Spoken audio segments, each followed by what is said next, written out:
Hello everyone, कैसे हैं आप सब। Welcome to Namrata educates. तो आज हम बात करने वाले हैं जो मध्य प्रदेश में नई वैकेंसी आई है ग्रुप 2 सब ग्रुप 3 की मध्य प्रदेश समूह 2 उप समूह 3 संयुक्त भर्ती परीक्षा 2025 के बारे में।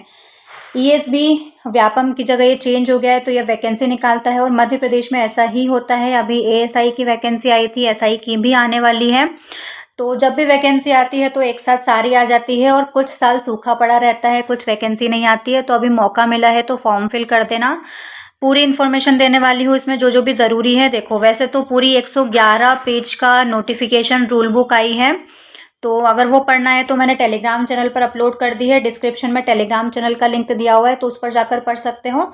बाकी जो भी मुझे इम्पोर्टेंट लगा वो पढ़ के वो सब मैंने इस वीडियो में बताया है, तो इस वीडियो को एंड तक ज़रूर देखना। अगर आप थोड़ा भी अवेयर हो तो आपको पता होगा कि ये जो एग्ज़ाम है वो अक्टूबर में होने वाला था। हाँ, इसी मंथ अक्टूबर में होने वाला था और इसका नोटिफिकेशन पहले ही आ गया था, लेकिन जो एप्लीकेशन फॉर्म फिल करने की जो लिंक थी वो जनरेट नहीं हुई थी। तो ईएसबी का क्लैरिफिकेशन आया था कि हम लोग पोस्ट बढ़ा रहे हैं, पदों में और वृद्धि कर रहे हैं, तो इसलिए अगला नोटिफिकेशन थोड़े टाइम बाद आएगा। तो इसलिए अभी नया नोटिफिकेशन आया है एग्ज़ाम डेट के साथ में। और पहले जो पोस्ट थी वो 339 पोस्ट के लिए नोटिफिकेशन आया था, जिसकी एग्ज़ाम अक्टूबर में होने वाली थी। और इसके बाद इन्होंने 2 महीने का टाइम लेके पोस्ट बढ़ाई है, तो अब टोटल पोस्ट हो गई है 454, 454 पोस्ट हो गई है। तो ज़्यादा पोस्ट तो नहीं बढ़ी, इन्होंने 2 महीना एग्ज़ाम को लेट किया तो थोड़ा और पोस्ट बढ़ने की उम्मीद थी, लेकिन नहीं बढ़ी है। तो ठीक है, अब जितनी भी है हमको तो फॉर्म फिल करना है और एग्ज़ाम निकालना है। देखो, इस माइंडसेट से एग्ज़ाम दिया करो, प्रिपरेशन किया करो कि अगर एक पोस्ट होगी तो वो एक पोस्ट भी मेरी है, तो पोस्ट से ज़्यादा मतलब नहीं रखना। अब मैं डायरेक्ट चलती हूँ, नोटिफिकेशन की जो इंपॉर्टेंट चीज़ें हैं वो बता देती हूँ। सबसे पहले एप्लीकेशन फॉर्म फिल कब से होना स्टार्ट हो जाएंगे, तो 29 अक्टूबर, इसी महीने की 29 तारीख से फॉर्म फिल होना स्टार्ट हो जाएंगे। फॉर्म फिल होने की लास्ट डेट क्या है, तो 12 नवंबर। तो 12 नवंबर से पहले पहले फॉर्म फिल कर देना। संशोधन करने की, फॉर्म भरने में कोई गलती हो गई है तो आप सुधार सकते हो 29 अक्टूबर से 17 नवंबर के बीच में। परीक्षा का दिनांक, एग्ज़ाम डेट क्या रहेगी, तो 13 दिसंबर से आपकी एग्ज़ाम स्टार्ट हो जाएगी। इस एप्लीकेशन फॉर्म को भरने के लिए परीक्षा शुल्क कितना लगेगा, तो 500 रुपये है जनरल कैटेगरी के लिए। अनरिजर्व्ड के लिए कितने हैं, 500 रुपये। इसके अलावा एससी, एसटी, ओबीसी, ईडब्ल्यूएस वगैरह के लिए है 250 रुपये, 250 रुपये। और देखो, 13 दिसंबर से एग्ज़ाम होना स्टार्ट हो जाएगी। 3 घंटे का टाइम रहेगा आपको, 2 शिफ्ट में एग्ज़ाम होगी। इसके बाद अगर, हाँ, यहाँ पर एक पॉइंट और है कि आपको रोजगार पंजीयन होना चाहिए, आपका रोजगार पंजीयन होना चाहिए, ठीक है। और उसकी डेट भी सही आप चेक कर लेना रोजगार पंजीयन की। तो और देखो, इतनी पोस्ट के लिए और भी है पीडीएफ में आगे, 111 पेज की पीडीएफ है टोटल। तो इतनी सारी पोस्ट के लिए वैकेंसी आई है इस बार रेशम संचालनालय, और ये पढ़ लेना आप। और कितने कितने पद है जनरल के लिए, ईडब्ल्यूएस के लिए, एससी, एसटी, ओबीसी सबके लिए दिया हुआ है। और एक एक पोस्ट का अलग अलग डिफाइन किया हुआ है डिटेल में कि उसके लिए क्या एलिजिबिलिटी चाहिए, क्या आपकी डिग्री होनी चाहिए, शैक्षणिक योग्यता कितनी होनी चाहिए, उसका वेतनमान कितना होगा। तो ये जितनी भी वैकेंसी दी हुई है, ये सारी वैकेंसी के लिए पीछे पूरा डिटेल में दिया हुआ है कि एलिजिबिलिटी क्या क्या होगी, वेतनमान कितना होगा, है ना। तो ये सारी वैकेंसी है। और देखो, टोटल कितने हैं, 454। कितनी पोस्ट है टोटल, 454। इतनी पोस्ट के लिए वैकेंसी आई है। मैंने बोला था ना कि हर पोस्ट का डिटेल में दिया हुआ है। तो पोस्ट कोड 1 जो पहली थी, कनिष्ठ रेशम निरीक्षक के लिए 28 पद, 28 पोस्ट के लिए भर्ती आई है। जनरल के लिए ओपन में 5 है, महिलाओं के लिए 4 है, टोटल 9 है। और ऐसे पढ़ लेना, ईडब्ल्यूएस के लिए 1-1 है, एससी एसटी के लिए 3 है, एसटी के लिए 4 है, ओबीसी के लिए 5 है, और टोटल कितने हैं, 28 है। वेतनमान देखो इनका कितना है, 25,300 से 80,500 के बीच होगा। और शैक्षणिक योग्यता क्या चाहिए, तो आपने ग्रेजुएशन में जीव विज्ञान, कृषि विज्ञान, मतलब आपका ग्रेजुएशन होना चाहिए एग्रीकल्चर से या बायोलॉजी से, तो आप ये एग्जाम फॉर्म फिल कर सकते हो। वैकल्पिक अर्हता के रूप में कंप्यूटर संचालन का ज्ञान होना चाहिए, तो थोड़ा कंप्यूटर आपको चलाते आना चाहिए।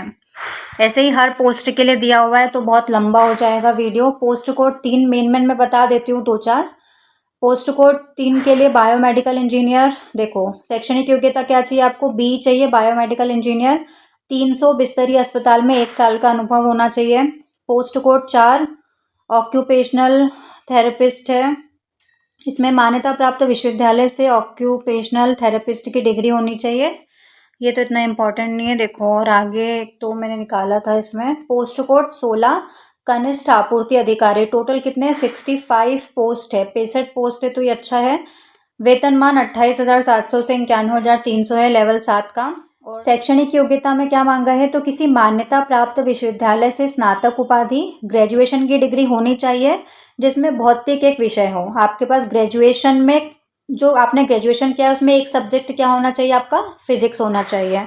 अथवा किसी मान्यता प्राप्त विश्वविद्यालय से इंजीनियरिंग में स्नातक BE तथा हिंदी बोलने पढ़ने लिखने में समर्थ हो। तो हिंदी तो आती है, इंग्लिश मांगते तो थोड़ा और प्रॉब्लम हो जाता।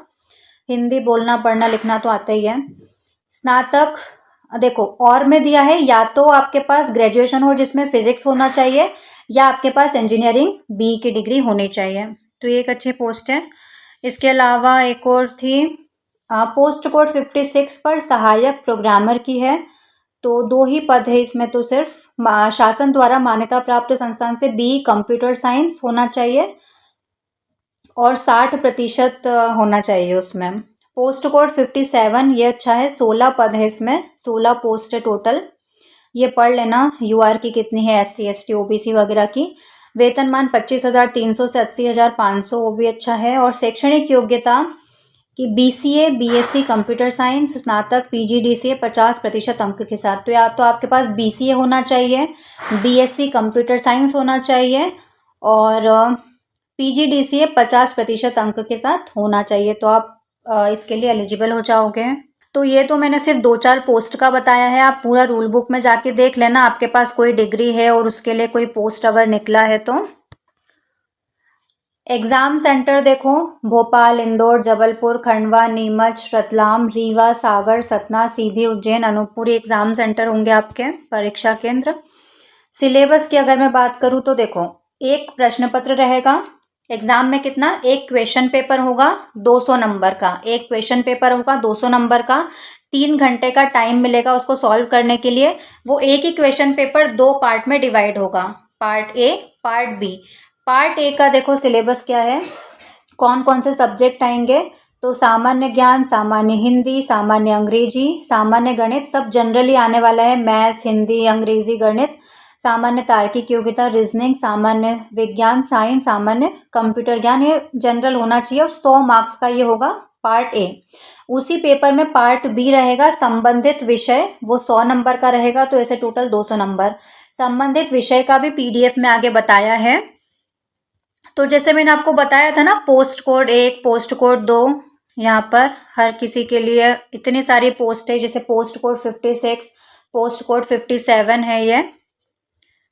तो इसी तरह से इसमें लिखा हुआ है संबंधित विषय के लिए, जैसे आप एलिजिबल हो पोस्ट 1 और पोस्ट 2 के लिए, पहली और दूसरी पोस्ट के लिए।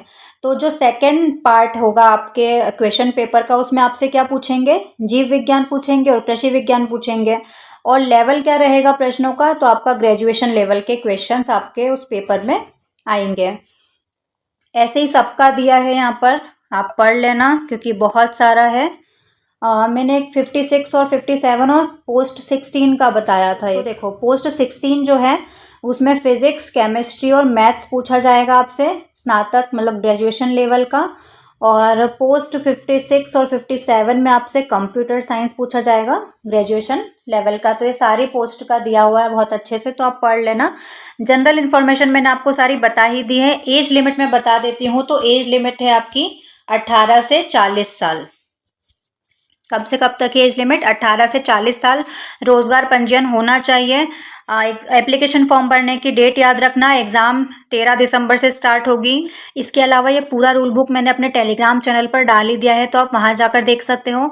और कोई डाउट हो तो कमेंट बॉक्स में पूछ सकते हो, मैं रिप्लाई कर दूंगी। इस वीडियो को ज़्यादा से ज़्यादा शेयर करना, क्योंकि MP में वैकेंसी बहुत कम ही आती है, और जब आती है तो बहुत ज़्यादा आती है और फिर कुछ साल ऐसे ही निकल जाते हैं जब वैकेंसी नहीं आती है। तो जो भी तैयारी कर रहे हो उन सबके साथ शेयर कर देना, सब्सक्राइब कर लेना चैनल को, बेल आइकन प्रेस कर देना ताकि और अपडेट्स आपको मिलती रहे। जैसा कि मैंने इसके सिलेबस में आपको बताया कि क्या क्या पूछा जाने वाला है, तो संबंधित विषय तो आपका ग्रेजुएशन लेवल का रहेगा, तो आप पढ़ सकते हो। आपको सामान्य हिंदी के मैंने काफ़ी सारे लेक्चर्स करवाए हैं, हिंदी पढ़ाया है मैंने इसी चैनल पर और हिंदी पूरा कंप्लीट भी कराऊंगी। तो हिंदी अगर पढ़ना है तो स्क्रीन पर एक प्लेलिस्ट शो हो रही है, उस पर जाकर क्लिक कर सकते हो हिंदी पढ़ने के लिए। तो चैनल को विजिट कर लेना, अलग अलग सबकी प्लेलिस्ट बनी हुई है, तो आपको ढूंढने में कोई परेशानी नहीं होगी।